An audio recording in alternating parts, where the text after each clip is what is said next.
Assalamualaikum mga karadyo natin. Sa mga oras ito, personal na tinungo ng Ad Hoc Chain Action Group at CCCH at ng Bangsamoro Human Rights Commission at iba pang mga ahensya, no? Ang area kung saan naganap ito ang pamamaril sa pitong mga membro ng MILF, no? Ini tak kasih pada bapa ni. Ganyan ba na mga sabi natin siya, anak mo na siya may laban niya sa Sekali pun kan. taga-para ka ba siya tumati? Wah ini kan uti buat tu saya kanian tu ya kona mas kona duty. Kena duty. Sakit pakatun sa lupa. Ina klo kami ya po kona. Balik dako malalam to, bali tinibak ako. Tinanibak ko sa ben to ko nakauma ko sa nan. Ako makatindig.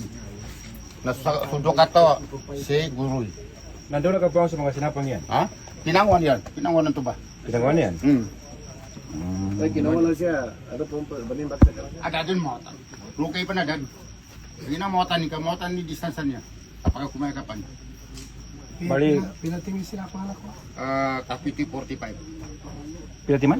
Kapiti 45. Eh, wala, namkiman naman hindi. So, sa timani ko na 14, sorry Carvin. Talutimani Long, sorry Busmaster. Armalite. Hindi ako ito, Armalite.